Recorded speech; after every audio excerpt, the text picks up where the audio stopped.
Oh,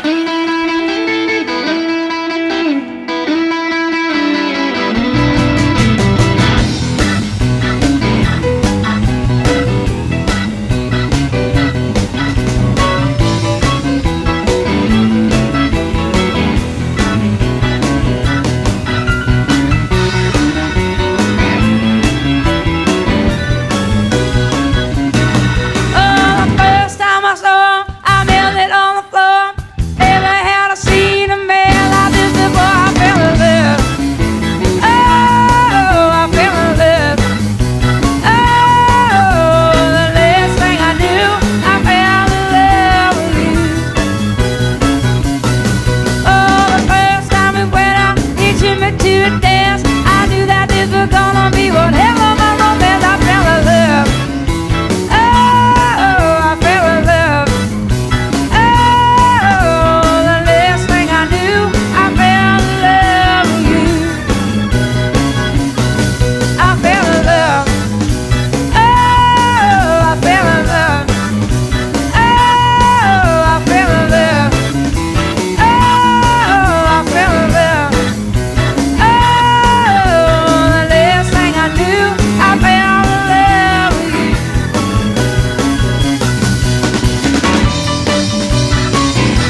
Your shadow lingers on the wall,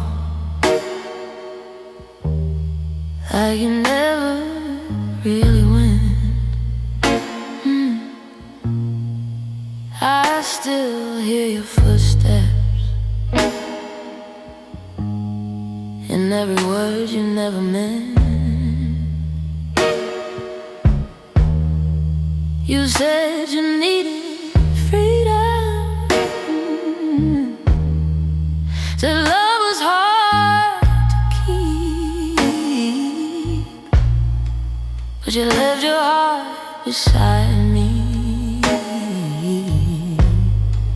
Now it won't let me sleep. After you leave, the night feels colder. Every song breaks me down. After you leave, I try to be stronger, but I just end up on the ground. You take the best part of me. Every time you say goodbye, your loving you is easy. It's living after you that's hard. Your name is in my whiskey, your smile in my pain. I keep dancing with your memory, like it's calling me again. I pretend I'm done crying, I pretend I'm okay, but every road I take still knows your name.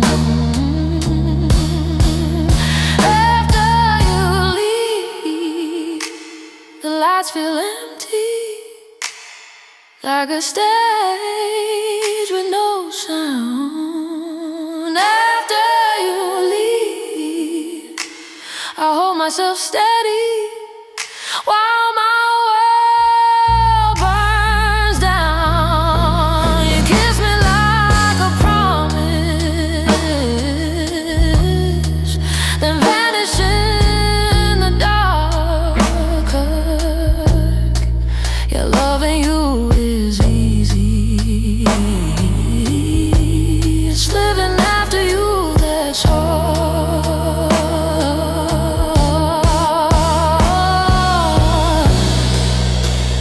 Maybe one day I'll stop waiting. Maybe one night I'll feel free. But right now all I know is you're still living in me. After you leave, I break in silence with no one watching me fall. After you leave, I keep the fire, even though you took it all. I gave you more than I should. You took it without a scar. Your loving you was heaven, but living after you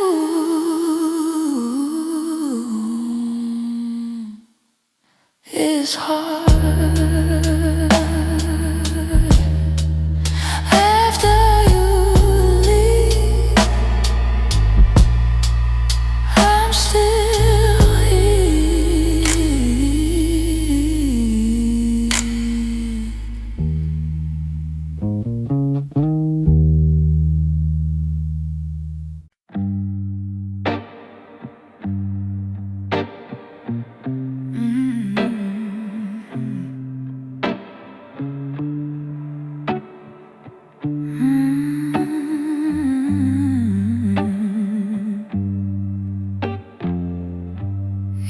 shadow lingers on the wall, like you never really went. I still hear your footsteps in every word you never meant. You said you needed freedom, said love was hard to keep, but you left your heart beside me. Now it won't let me sleep after you leave. The night feels colder, every song breaks me down. After you leave, I try to be stronger, but I just end up on the ground. You take the best part of me. Every time you say goodbye, yeah, loving you is easy. It's living after you that's hard.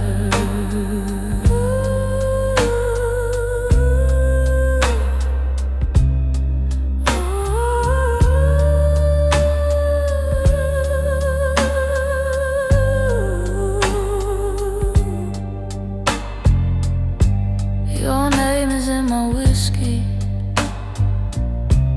your smile in my pain. I keep dancing with your memory, like it's calling me again.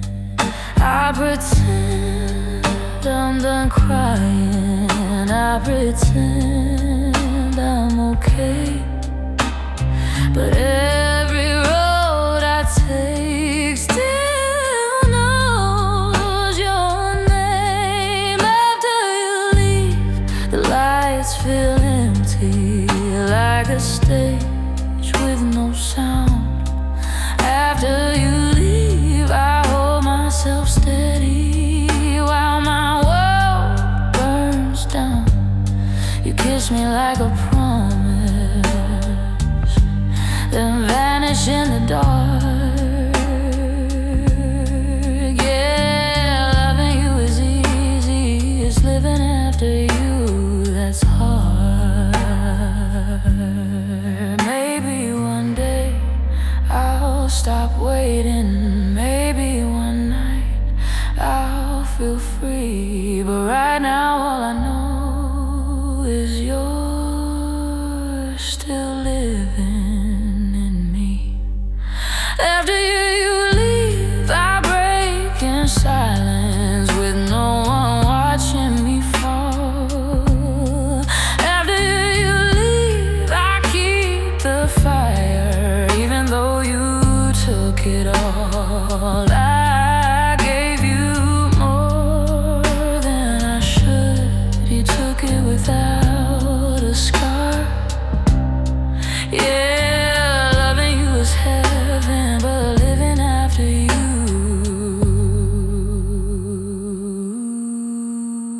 is hard.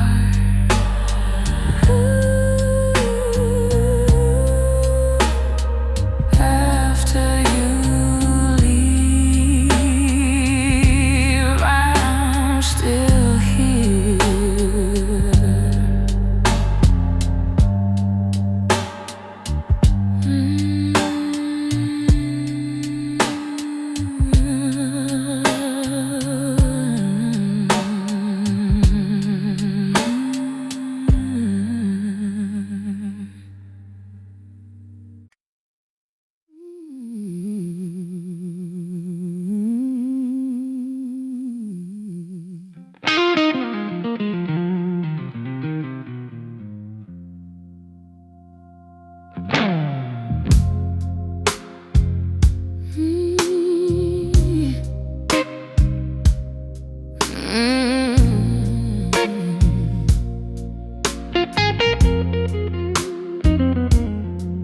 Midnight talking to the ceiling, with your name upon my lips. Every promise that you gave me still tastes bitter, still hits. I try whiskey, try silence, try But every road keeps leading back to you, back to yesterday. 'Cause it still burns inside, like a flame I can't outrun. Your love is my addiction, you were never done. I scream your name in shadows, I pleaded through my pride. Yeah, you left me broken, but it still burns inside.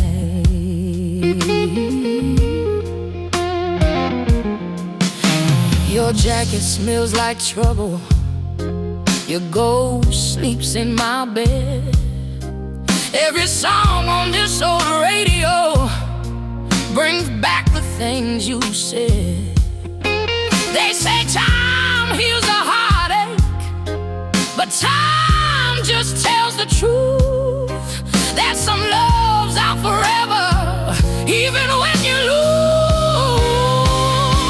'Cause it still burns inside, like a fire in my veins. I've tried loving someone else, but it all feels the same. I curse your name at sunrise, I miss you every night. Yeah, you left me lonely, but it still burns inside.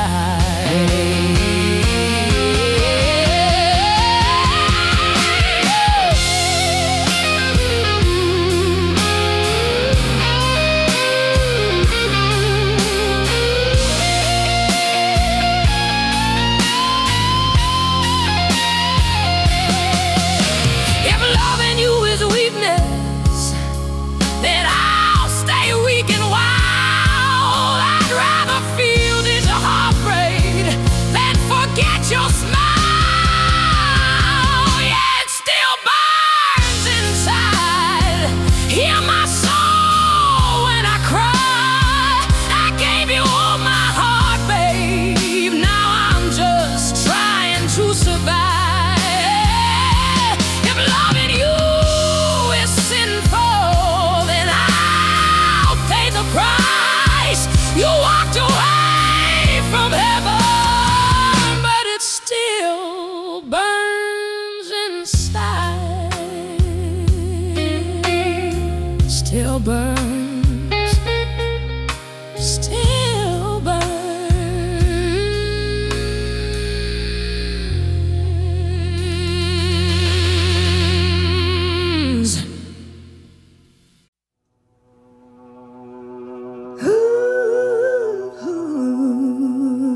Yeah.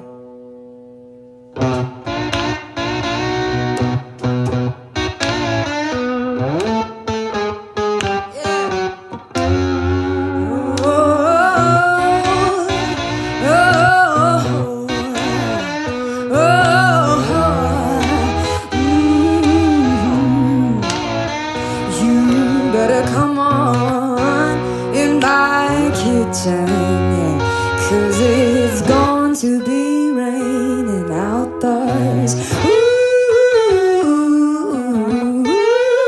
the woman I love, yeah, I stole her from my best friend.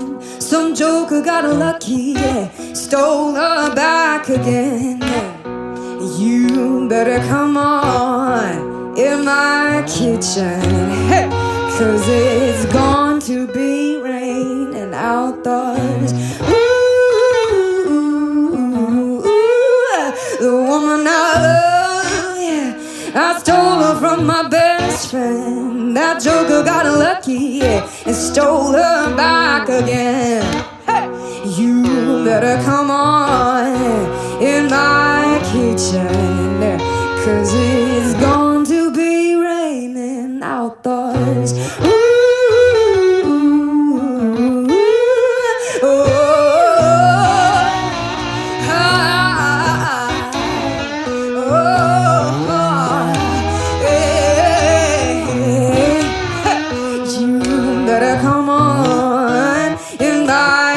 kitchen, 'cause it's going to be raining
Cuando llega la noche, yo recuerdo tu cara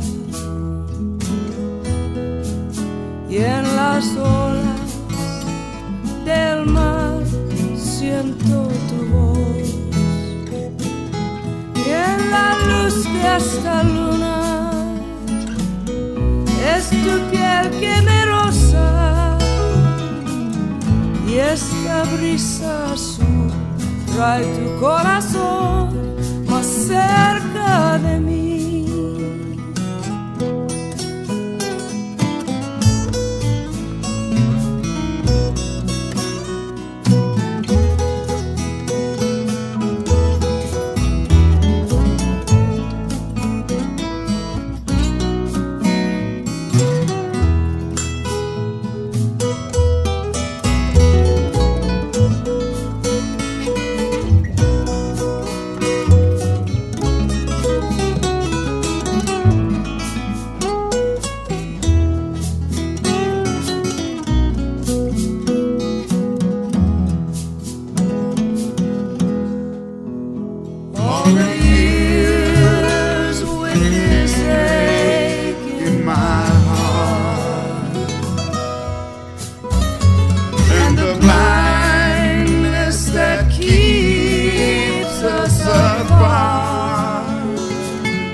Su cara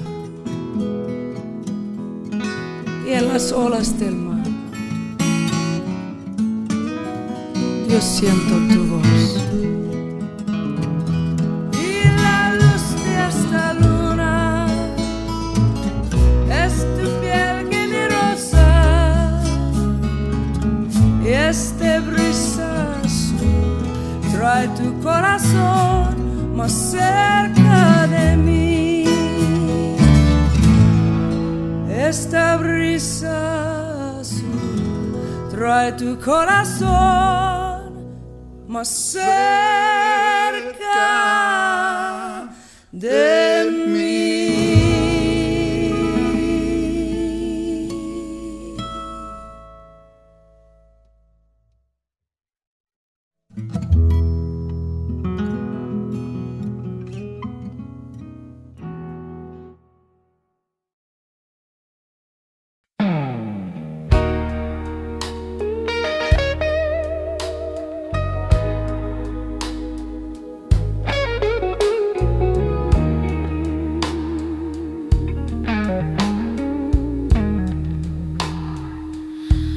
I hear you in the silence, like a whisper through the rain.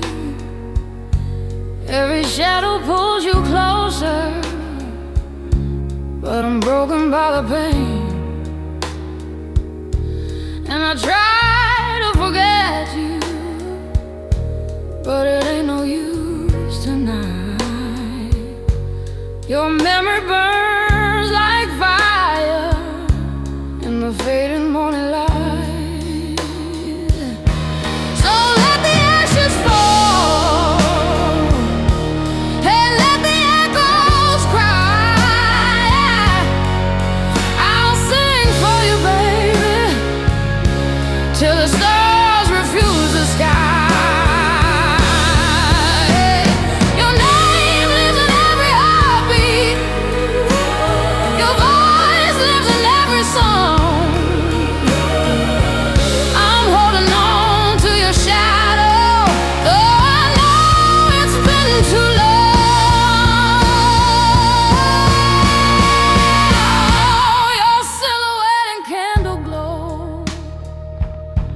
Brings fire to aching bones. I trace your name in empty rooms, but find I'm still alone. Maybe time will heal these wounds. Maybe hearts can learn to fly. But right now, all I feel is love that never dies.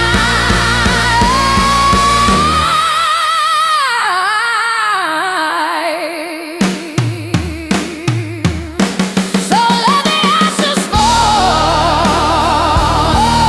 and let the echoes cry. I'll sing for you, baby, till the stars refuse the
Ain't I got you on the back foot? And you know I got you really good. And there's something deep inside of me I got to be. And if you find it hard to follow me, if I lose you in my jet stream, then you only got to raise your eyes and see me fly. Don't tell me that I won't, I can't. Don't tell me that I'm not, I am. Don't tell me that my master plan ain't coming through. Do you tell me that I won't, 'cause I will. Don't tell me how to feel, 'cause I feel. And yes, I know what's real and what I can do. Something that you won't see every day. A little girl who found her way through a world that's designed to break on loving your dreams. And if there's one thing I would say to you, is that there's nothing that you can't do. And yes, it's all about your attitude. Don't let them get to you. Do you tell me that I won't, I can't. Don't tell me that I'm not, I am. Don't tell me that my master plan ain't coming through. Now do you tell me that I won't, I will. Don't tell me how to think, 'cause I feel. And yes, I know what's real and what I can do. Ooh.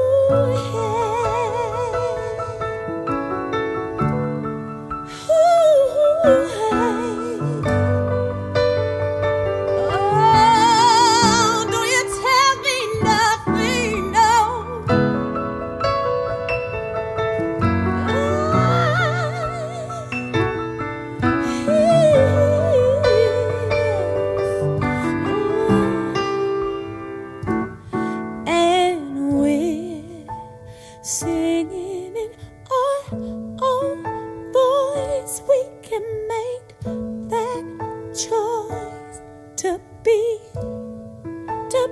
free. Yes, we're singing in our own voice. We can make the choice to be free now, to be free now. Don't tell me that I won't, 'cause I can't. That I'm not, 'cause I am. That my master plan ain't coming on through. It's coming on through. Don't you tell me that I won't, 'cause I will. Don't you tell me, 'cause I know what's real.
talking to the ceiling with your name upon my lips.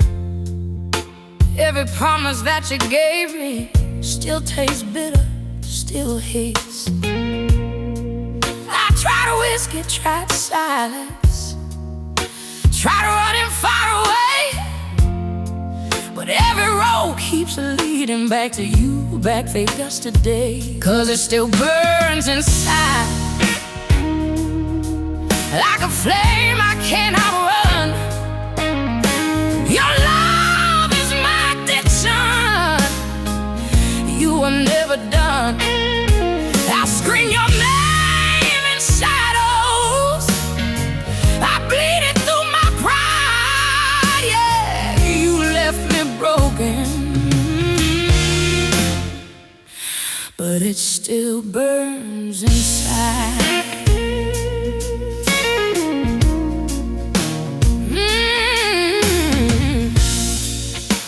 Your jacket smells like trouble, your ghost sleeps in my bed. Every song on this old radio brings back the things you said. They say time heals the heartache, but time just tells the truth that some loves are forever, even when you lose. 'Cause it still burns inside like a fire in my veins. I'm tired of loving someone else, but it all feels the same. I curse your name at sunrise, I miss you every night. Yeah, you left me lonely, but it still burns inside.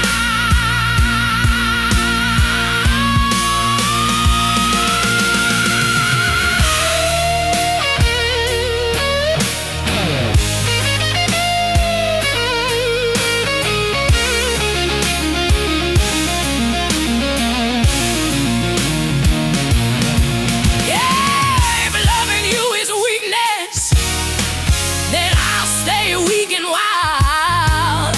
I'd rather feel this heartbreak than forget your smile. Yeah, it still burns inside.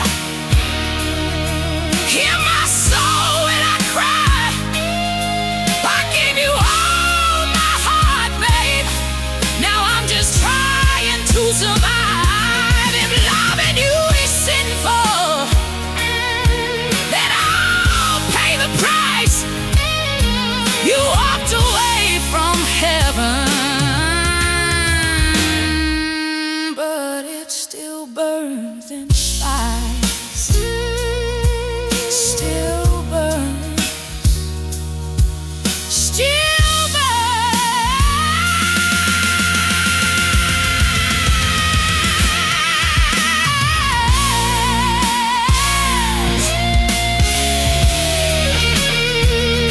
still burns.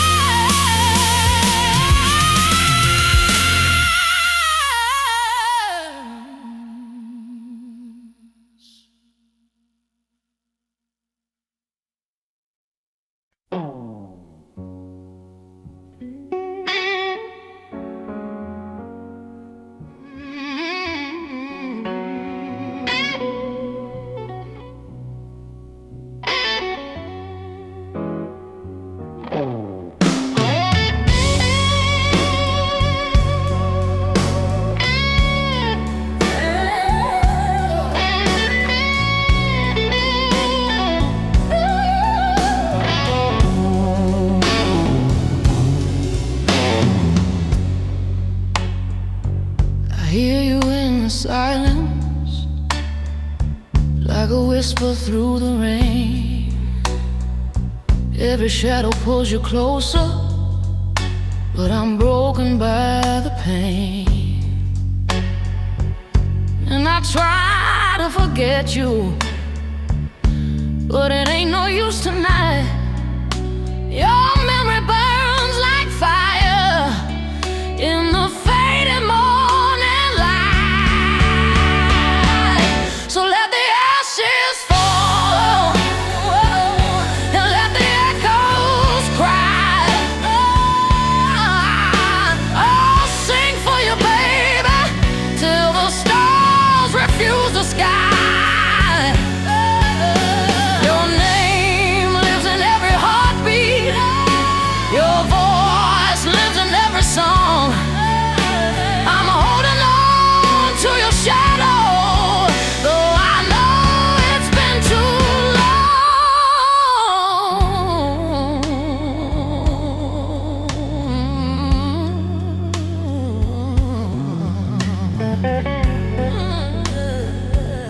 silhouette in candle glow brings fire to aching bones.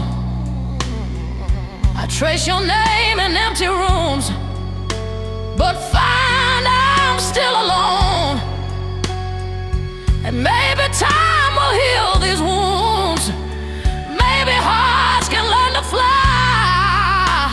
But right now all I feel is love that never dies.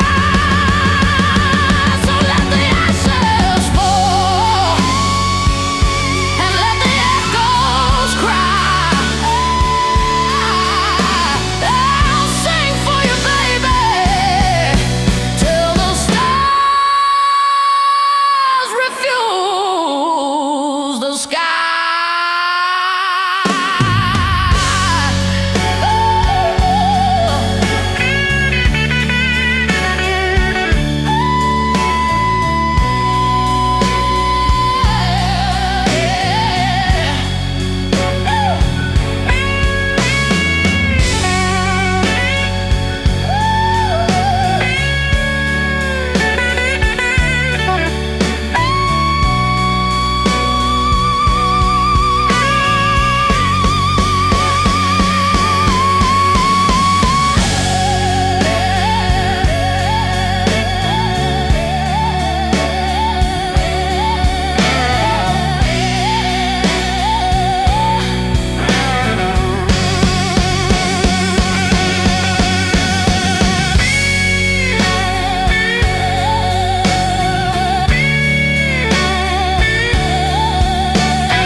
Had dinner with him last night. The grey man. Oh, were you? Basher. Oh, Basher. He's fantastic. What a fine man. A fine musician. They've got a picture of him on the wall of this VH1 studio in Camden Road where we were, and he looked like a lemur, like, because he's just had really light blue eyes, and just the photograph looked like he was holding a guitar, and he just looked like one of those exotic Madagascar lemurs that only come out at night. It was just great. I used to run a little venue in the north of England, which was an old wooden pavilion that was been knocked down now, and we booked this band one night, and they pulled. So the agent said, "Well, I've got this other band called Brinsley Swartz. Do you want them to come?" Yeah. So we said, "Okay." So they turned up, and it was just brilliant. They went down a storm, and it was a really, really good gig. It was just amazing. Very, very good. Are we rolling? He's Okay. one of a kind, Oh, really. One of those people that you're just so glad he's around. Paul Carrick as well. Great guy. Well, Bonnie. We're still here with our same jobs. I knew you were going to It's say a miracle, isn't it? a live album, and about time too. Tell me about it. Yeah. Not from lack of wanting. Really? So why now?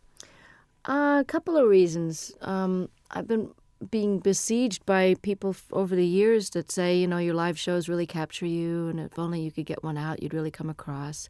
And I was all ready to do one because of, Little Feat years ago had that great Waiting for Columbus album, and it really broke through and captured them in a way that the studio ones, although those were great too. And I just have been waiting and waiting. But the situation with Warner Brothers, where I was for the first 9 albums up until 82, I was with Warner's, and I wanted to do the live record after my 8th record, and it just they didn't really feel, and neither did I, that the promotion for it went well, to put it mildly. I'm trying to be polite. And radio really stopped playing any kind of progressive format, so I was basically shunted off into the hinterlands of fringe music. And even though I was selling well in my concerts and my core audience bought my albums, it wasn't the right label situation to put out a live record, because they didn't care enough, frankly.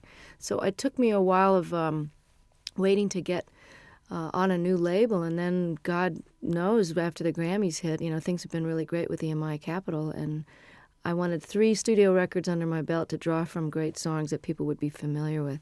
And I've been basically planning to have this lineup of guests for a long time now, and finally I've got the great band that can play the songs as well as the ones that play in the studio, because most of them are the ones that are on the records.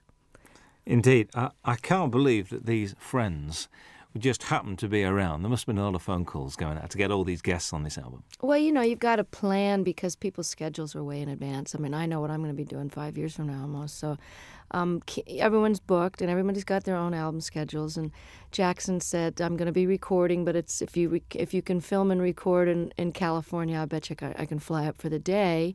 Hornsby had already made room in his schedule for me. And this was planned in March in order to secure the mobile truck. The concert venues go on sale, at least a couple of months before. And, of course, the film crew, we had 9 35-millimeter camera, film for 2 days. So, that's almost $1 million type of proposition just for the film alone to film the 2 nights. And so, yes, it had to be way planned and approved and paid for in advance. But I must admit, the sound of the album is one of the best live recordings I've ever heard. Oh, fantastic. And I'll tell our engineer that because he worked his you-know-what off trying to make it. Because I'm not a big connoisseur of live albums. I mean, I listen to James Taylor's and Peter Gabriel's and of course, Little Feats I play a lot. And I have some live Westwood One radio programs that I've listened to and gotten copies of live performances where I've missed someone's tour. But I really wasn't an audiophile enough to know that it turns out, I found out from doing interviews, that most live albums get listened to once and put on the shelf. So Ed said, he really wanted to go for, making this the best live-sounding record he's ever heard. And he studied a lot of them about how much echo in the room echo to leave in and how much clapping between songs and how much talking. Where there was a lot of deliberation that went in. And, of course, each song is from sometimes a totally different night in a totally different hall. So there's a lot of post-production work that went into this. And it works so well. A couple of things. Vince Gill has described you as the wildest lady he knows. All right, Vince. What do you think about that? I think he's the guy that all of us would love to get wild with, actually. He's the nicest star. Well, actually, Brian and Bruce and Jackson, my special guests are pretty nice, too, in the unneurotic field. You know what I'm saying? Like people that are just folks when you meet them. I don't know if that was your impression, but I know that Vince and I, over the years, I mean, when he was in Pure Prairie League and I was still on Warner's, we ran into each other and we actually did a duet together when he was first a solo act. We did a song called Let's Do Something Even If It's Wrong. And he and I were both kind of wild. I don't mean that in a biblical sense. I just mean, wild rockers. We didn't get into this line of work because we like to go to bed at 9 o'clock. Well, you don't start till late anyway, do you? It's not late. You know what? I get up early when I'm off the road. I like the daytime hours because if you're not up partying at night, there's really no reason to be up past midnight unless you just get into one of those great moments when you can write and you're reflective and everybody else is asleep. But I've started to really like the early morning dawn hours. In London, when there's nobody else around, it's very good. I was in New York last year, and we drove out of the city we just drove out for about an hour at about 6, 7 o'clock on a Sunday morning. Nothing in New York. Very strange feeling. I very, bet it was very bizarre. strange. I bet. Very, very weird. Do you think in marriage has given you a different outlook on life? Have you calmed down or not? Or do Michael and you have a sort of a thing, I don't think marriage has much to do with the calming down. I think just getting older, from your 20s to your 30s, there's a certain calming down, and I don't know about your life, but most of the rockers I know, and by rockers I mean not such as a musical categorization as in party as much as you want and can get away with kind of a thing. Like I would never jeopardize my job or walk around stumbling, and I never was one of those kind of visibly out of it kind of a person where people would comment on it. It was more like a private thing after the show, but lifestyle changes in your 30s are necessary if you want to keep your wits, your memory, your looks, and your health, not to mention the most important, which is your music. So even though I never jeopardized my job, I think my effectiveness, how many hours of the day I was able to be productive, was starting to get affected by my extracurricular activities. So my calming down that way happened in my mid-30s when I kind of quit drinking and took up yoga and bike riding and doing all those things with the ravages of time so that you end up feeling more energetic and more able to do your gig and have more fun because it just isn't fun to feel bad, I mean, I know some people make a career out of it, but the feeling bad is for the young. And marriage has just been, it's a challenge, and it's very adventurous, and it's exciting to know that somebody's not going anywhere when you have a big row, but it's also comforting to know that there's a level of commitment that makes the rough times more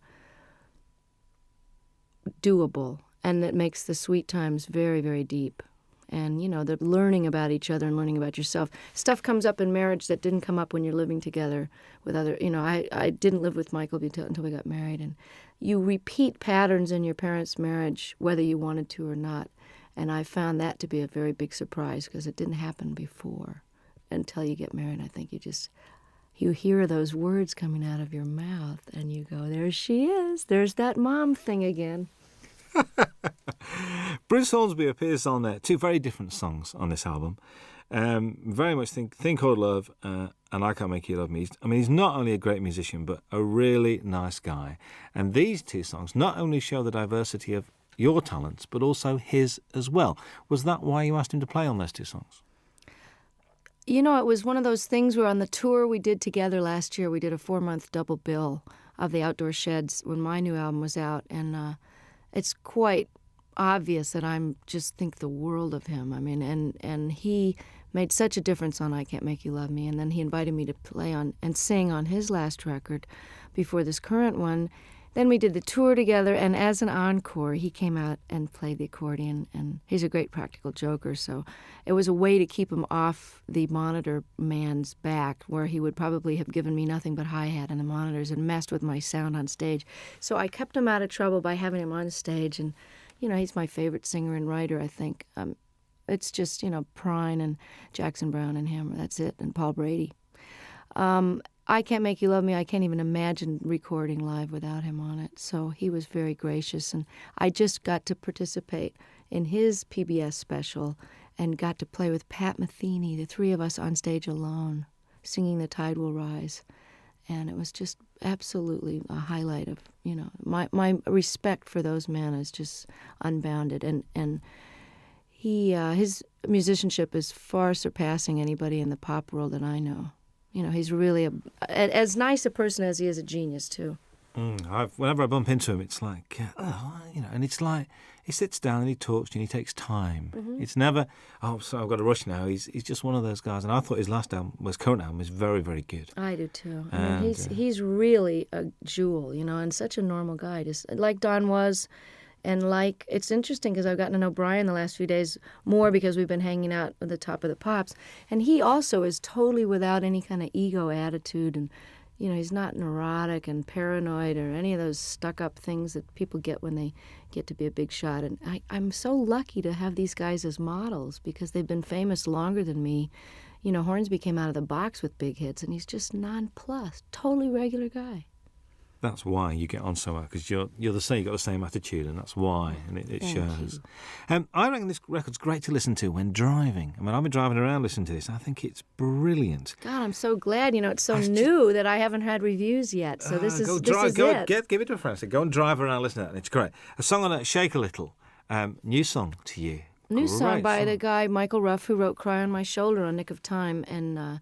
I listen to so many tapes of things where people have a cover letter that says, this is so perfect for you, we've had you in mind, and then it's just dreck. So I appreciate the thought, but, I don't know whether to throw a bucket of water on them the next time I see them or just never answer their phone call.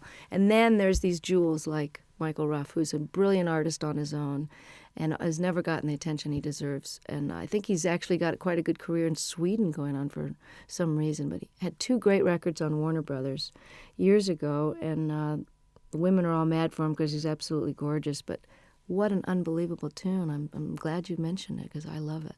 I think it made a good single, actually. I was listening to it. I think so, too. Make a good single. Matters of the Heart is haunting. That's one where I think you mentioned this capturing the audience. You could hear a pin drop in that auditorium. They're all there as one, I think. And hadn't heard the song before, too. So that was really which is great. like, ugh. Yeah. And, did you feel that was a special performance that night with them? Exactly. That was why we picked that night's performance. All the great part about recording 6 nights is that we really got the best performance of each one.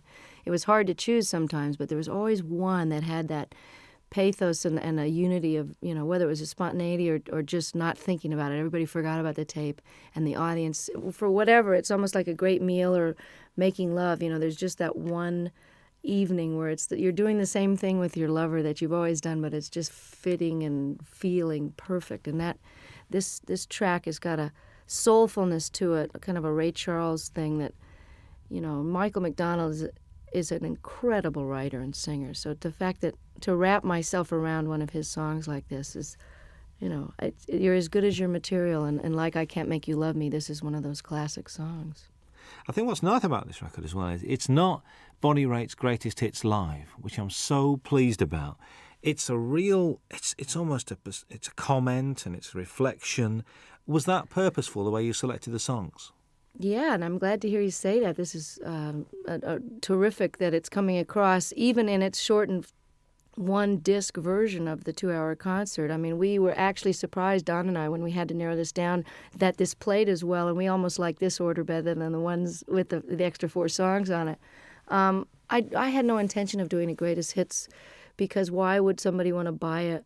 Well, I suppose they would want to have all those so-called hits on one record, but why not try letting the songs go out the way they've evolved over the last few years? I mean, Love Me Like a Man, I recorded in 72, and the guitar solo is never going to be the same twice. And certainly Have a Heart and Love Letter and different songs from Nick of Time, all of these songs have taken on their own character depending on the tour that we play them. Each tour, everything gets a little shifted by the band members, because just to keep it interesting, but also they just grow. Tempos are changed, Have a Heart has a kind of a South African guitar part on it, and that's partly because I've got one of the greatest guitarists as a foil now, George Marinelli, who used to play with Bruce Hornsby. So I wanted to add something different to the older songs and give people, we got 6 new songs, so it's a little bit of everything. I think so. Charles and Ruth, I'm pleased they're on there. I get the impression the way you were together, there's a real mutual respect amongst the 3 of you guys. Oh, total. And I mean, of all the people that are on a stage at once, everybody has admiration so deep that, I hope it comes through, and I'm glad to hear you say that it can be felt, because Ruth Brown single-handedly was such an influence on Etta James and Aretha Franklin and all the people that I grew up listening to when I was old enough to read about their influences. They were the ones that mentioned Ruth, because I, of course, was only, 1 year old when her first record came out. But she's built Atlantic Records with her singles in the late 40s and 50s, as did Charles Brown, who's no relation, by the way. He's from a totally different part of the country. But he also was seminal in starting the whole West Coast blues sound, the transition between the post-war jazz era, and he took his Texas very funky roots. He also was classically trained, and he melded them into the style of jazz with the Art Tatum flavor and the beautiful classical music, to where Nat King Cole became famous based on the music that Charles Brown was doing. And, of course, Ray Charles is a direct descendant, although he doesn't credit Charles, and has never turned around and really helped him, nor have Chuck Berry and some of the other people that really grew up idolizing him. And I always felt it was strange that the great rhythm and blues artists and the white artists of today, who owe such an incredible debt to these pioneers, would not only not put them on the show, or at least throw some money towards the organization out of which they can get some health insurance, since they didn't get any royalties. Because this is the biggest criminal revelation I found out in the last 6 years, is that nobody before 1970 did get royalty participation. And we've just now gotten to the 4th large company to only now, 6 years after the organization was founded, to agree to pay a 10% royalty starting today, for example, as opposed to 30 or 40 years of lost royalties and 10 years of CD sales with no money coming, no health insurance. Every other every other industry has health insurance and takes care of their own, except ours. So this is a call out to the other artists that are listening and fans to make sure you support the reissues that are paying royalties, and don't buy the bootlegs, and don't sell the records direct. Send the money directly to the artist, believe me, before you rip them off for the 3rd time. Absolutely. That's the Rhythm and Blues Foundation as well we're talking about. Yeah. Good to see blues on this. A fine tribute to Mississippi Frag McDowell. And I remember one night in the middle of winter going to Lancaster University, which is like in the middle of nowhere, because a friend of mine rang me up and said, we've got to go and see this guy playing. I said, what's it? He said, Mississippi Frag McDowell. I said, OK, we'll go. Went along, there was 8 people there. But the guy putting it on loved him, and it was obvious. The guy running the gig said, look, I spent my money on this and just come and enjoy yourself. Isn't that the greatest? Because Fred, I'm telling you, was the most exuberant blues man. You know, they always say, oh, they're so full of pain and grief. I mean, Fred loved to play more than anybody I ever saw, and they're just re-releasing I Do Not Play No Rock and Roll, one of the greatest double albums, and I think it was recorded here in London. I'm not sure if that was the one, or maybe there was just that in concert where he's wearing this Mexican poncho over a bright yellow sharkskin suit with a bolo, string tie, just unbelievable getup, and loved the girls used to just flock around him, these little white American and English girls would just bat their eyes at him, and he loved it so much. Just like John Lee Hooker is just rolling around enjoying his success now, Fred was like that, and one of the greatest Delta bluesmen that ever lived. I mean, you say on there, you think these songs get better with age. Do you think your work gets better with age? I sure hope so. I mean, don't you think you're better at your job now? You got more seasoning and humor and perspective and knowledge.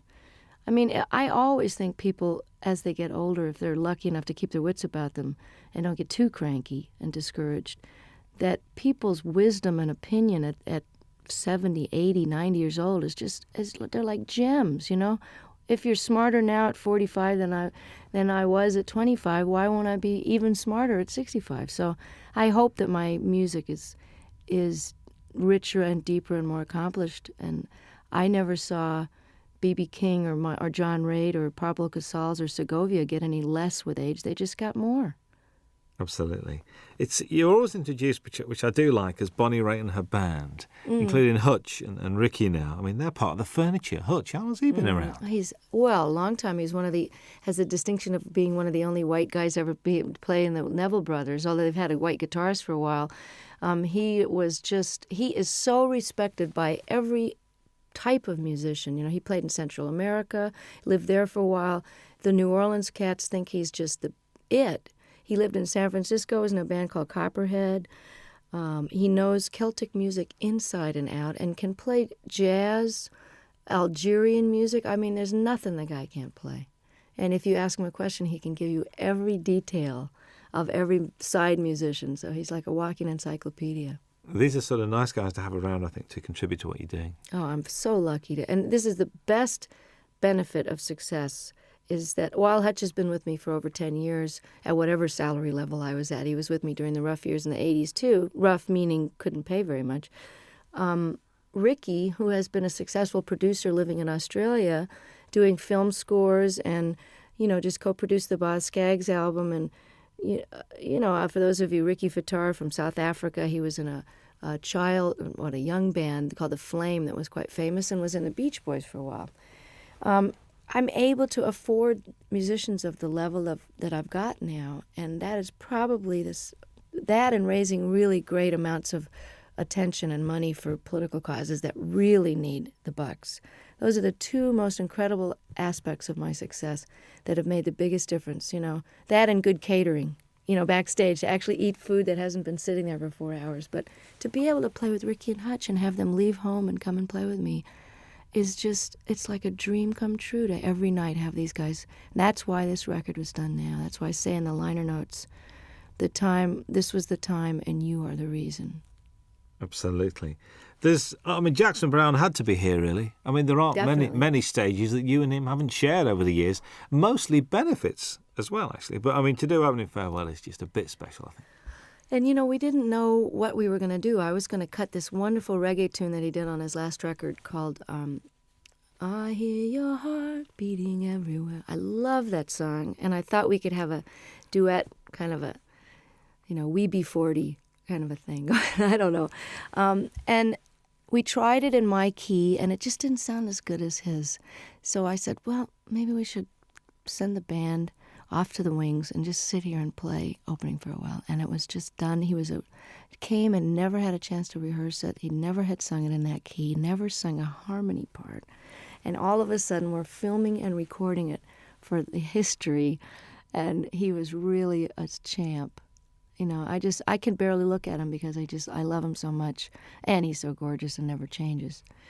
But yeah, I said that he had to be on the live record because he knows too much about me, and I'm afraid he's going to talk. He knows where the body's buried. Well, I know where his skeletons are buried too. There's an argument that drink and drugs have added to some of the finest music and literature, and also that all the great artists have got to be a shade crazy. I mean, eccentric, crazy, call it what you will. What do you think about that? Totally agree. It's true that some of the greatest works of literature that are currently recognized and studied by even the religious right as great works of art. I mean, Hemingway, all the great works of the 20th century, certainly that whole revolution in the 20s, people were faced. I don't know what the expression is over here, but pissed or whatever. There are a lot of that whining and writing about your mother and tortured. A lot of that stuff, when you know about addiction, you know where that mentality is coming from. Well, that's what makes great artists torture.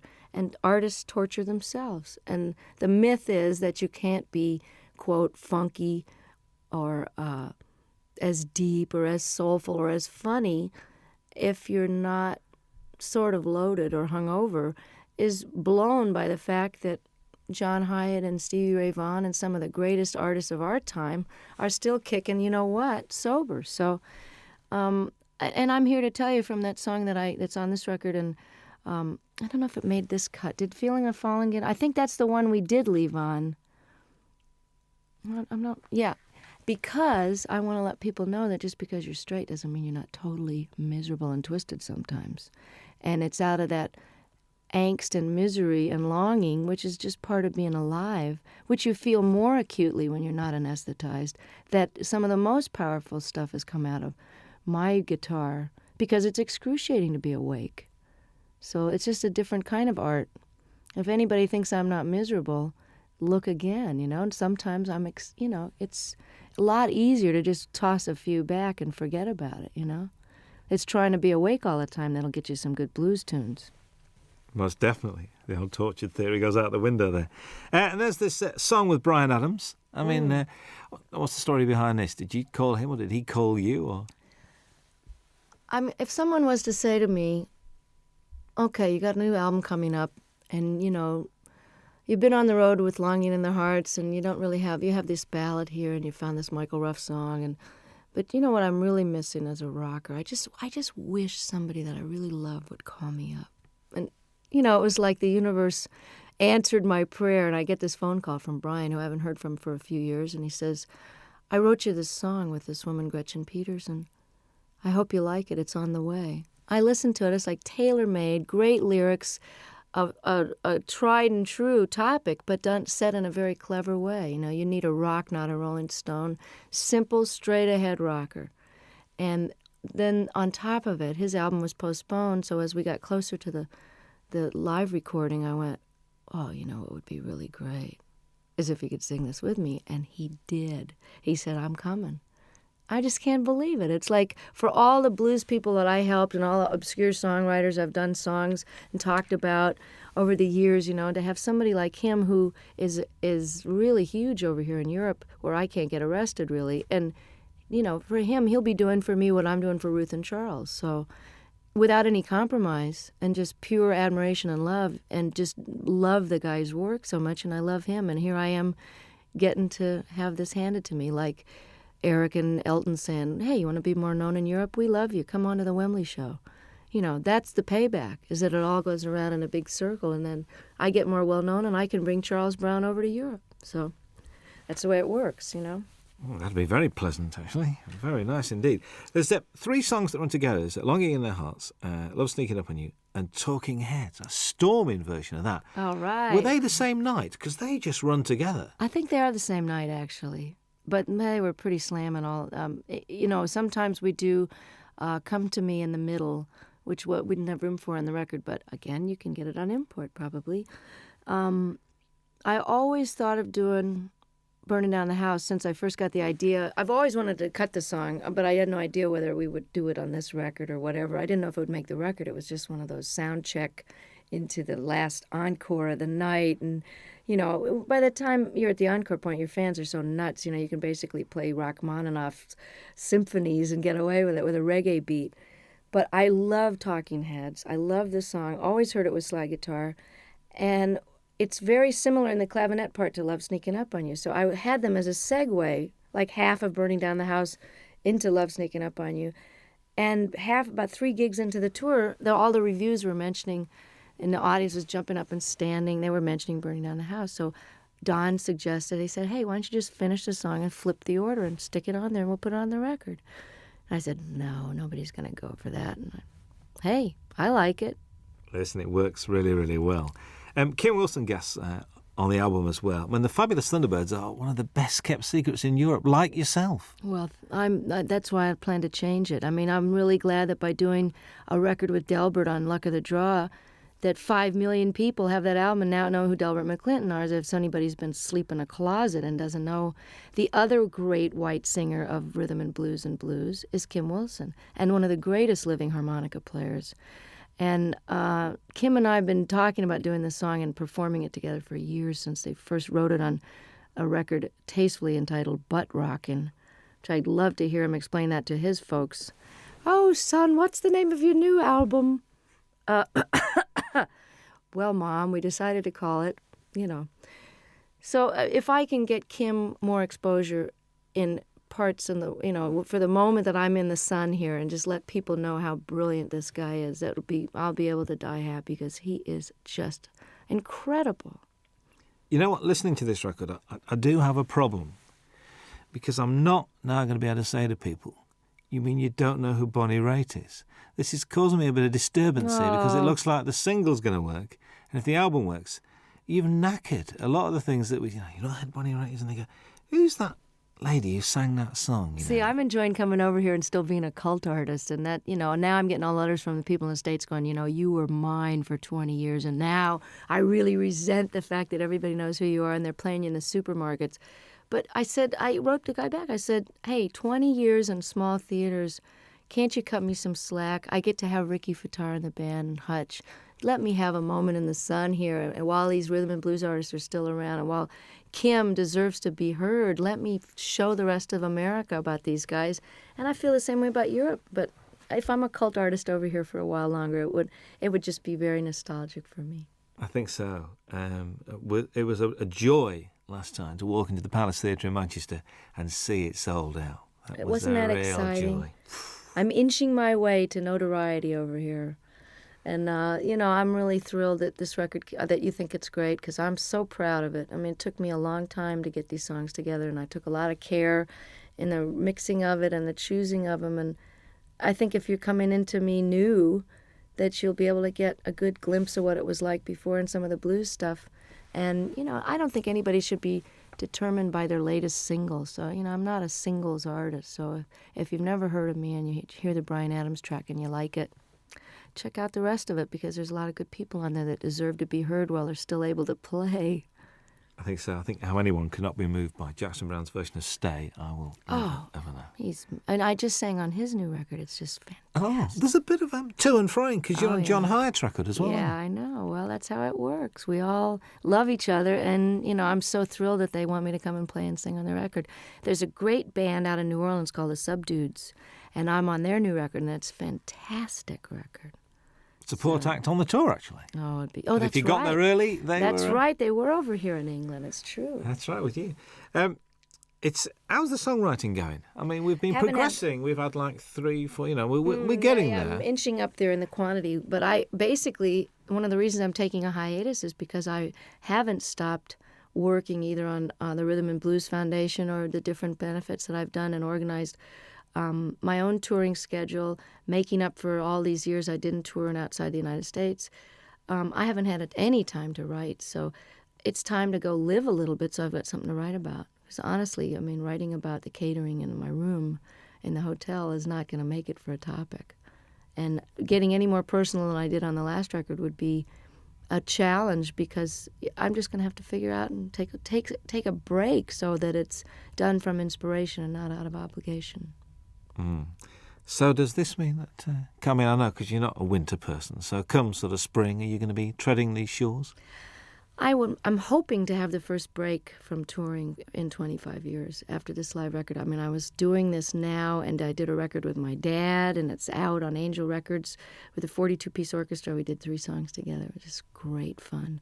And I feel like I've done my bit with Charles and Ruth and Kim and done my major opus here, and it's time to take some time for me, because if you don't fill up and take some time off, there really isn't anything else to say. And I honestly don't think I'm going to be touring this next year unless for some ungodly reason, or perhaps truly godly reason, this record with Brian and this record takes off in Europe, and then I'll be a brand new artist and come over and show people where it's really at. A brand new artist again? Yeah. Again. Well, you know, I'm an overnight success, Robin, you know that. There's a description that I read I'd like your comments on, really.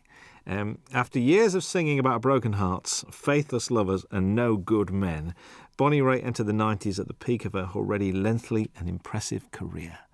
Has the 90s been good to you, do you think?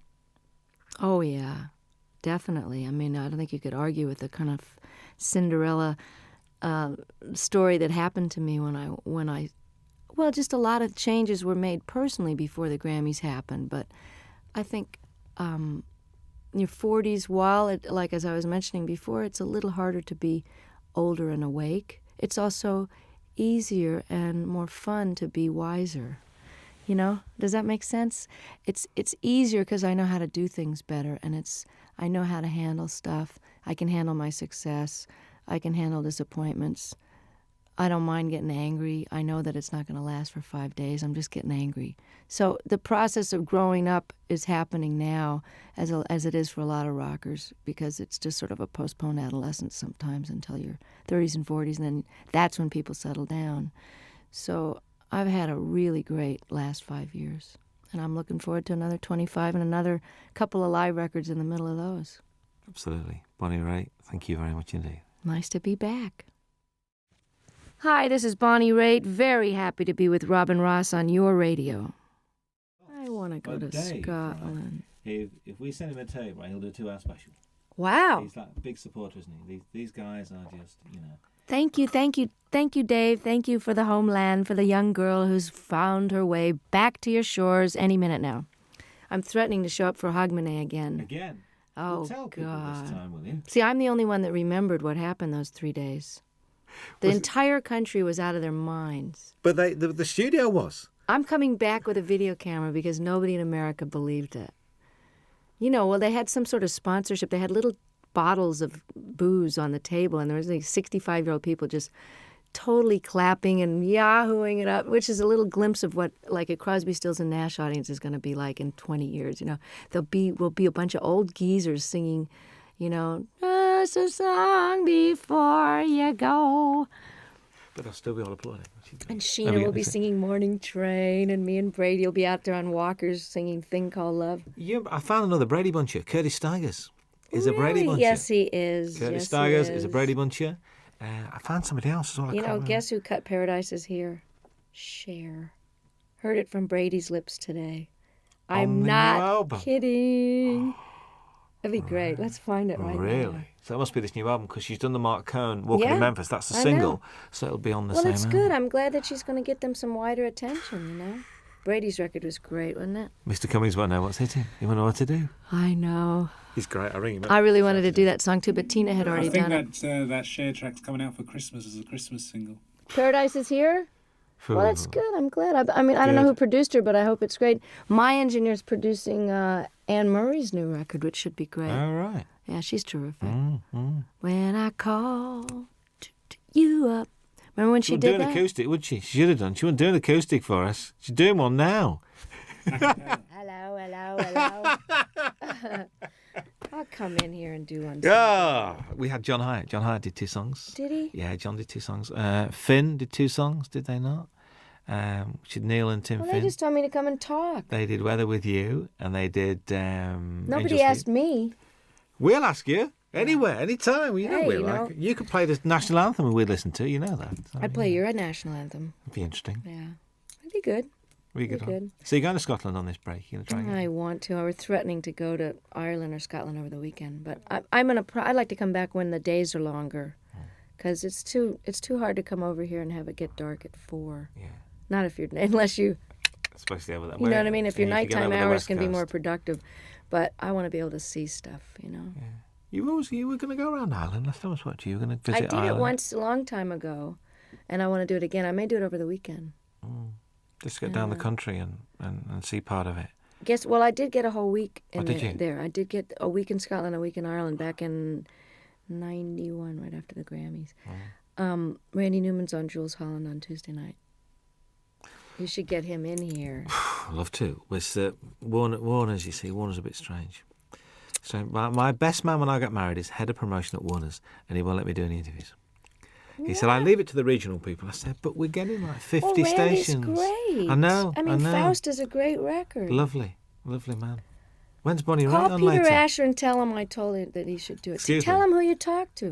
Tell him all the people you talked to and how many stations We're you going to get. start. We Just call him we got you directly. on. Did we get 50 last time? Peter and Gordon. Tell him you're a Peter Gordon fan and call Peter Asher. Remember Peter and Gordon? I actually That's went Peter to see Asher. Peter. He's I said, I know. Randy's But he used to Randy's manage manager. 10,000 Maniacs as well, didn't he? Yeah.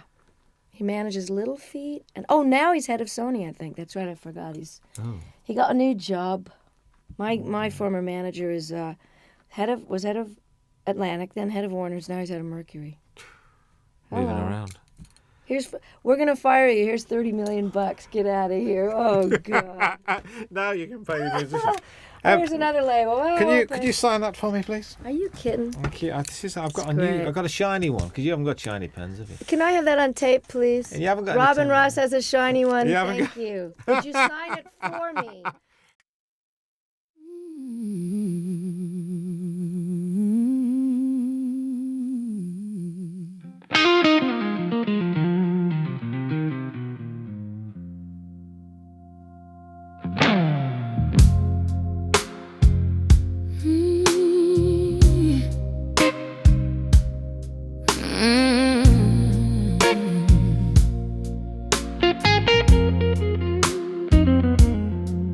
Midnight talking to the ceiling with your name upon my lips.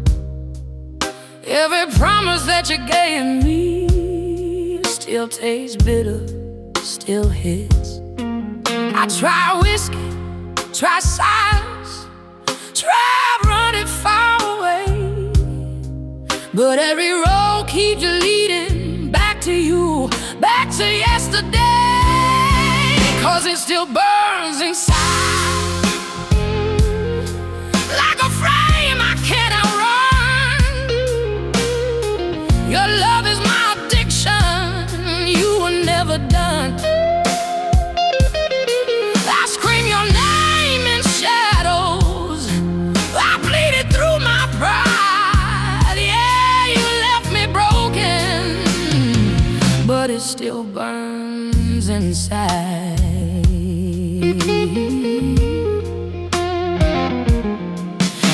Your jacket smells like trouble, your ghost sleeps in my bed.